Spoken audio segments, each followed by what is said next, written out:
Baiklah, saya akan menjelaskan sedikit tentang kalkulus.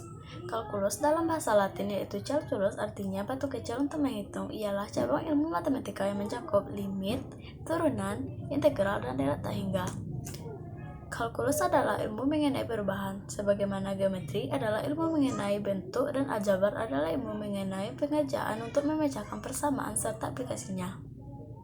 Kalkulus memiliki aplikasi yang luas dalam bidang-bidang sains, ekonomi, dan teknik, serta dapat memecahkan berbagai masalah yang tidak dapat dipecahkan dengan aljabar elementer. Kalkulus memiliki dua cabang utama, yang pertama kalkulus diferen dan yang ketiga kalkulus integral.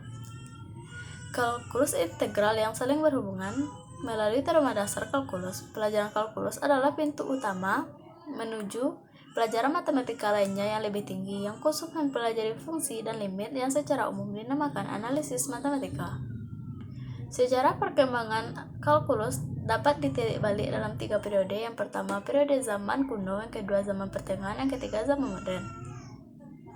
Pada periode zaman kuno, beberapa pemikiran tentang kalkulus integral telah muncul, tetapi tidak dikembangkan dengan baik dan sistematis.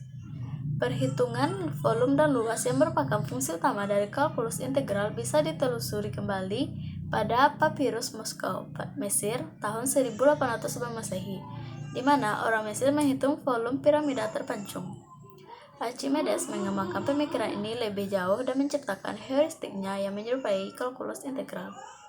Selanjutnya, pada zaman pertengahan, matematikawan India yaitu Aryabhata menggunakan konsep kecil tak terhingga pada tahun 499 dan mengekspresikan masalah astronomi dalam bentuk persamaan diferensial dasar.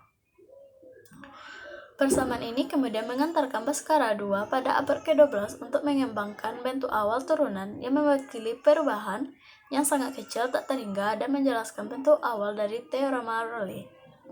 Sekitar tahun 1000, matematikawan Irak Ibnu Al-Haytham atau yang dikenal dengan Al-Hazen menjadi orang pertama menurunkan rumus perhitungan hasil jumlah pangkat 4 dengan menggunakan induksi matematika.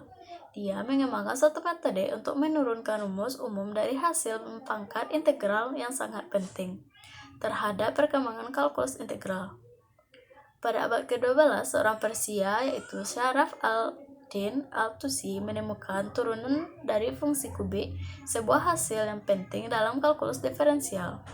Pada abad ke-14, Mat Dafa bersama dengan matematikawan astronom dari mazhab astronomi dan matematika Kerala menjelaskan kasus khusus dari deret Taylor yang dituliskan dalam teks Yuki Basa pada zaman selanjutnya. Pada zaman modern, penemuan independen terjadi pada awal abad ke-17 oleh matematikawan Jepang seperti Sokikawa.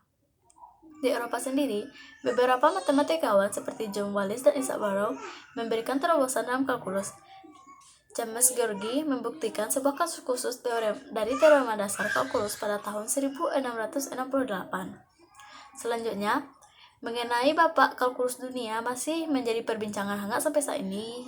Yang menjadi perbincangan yaitu dua orang ilmuwan yang saling menemukan ide. Yang pertama Sir Isaac Newton, yang kedua Gottfried Leibniz. Sir Isaac Newton sendiri menulis naskah makalah mengenai ide-ide dasar kalkulus tapi tidak dipublikasikannya.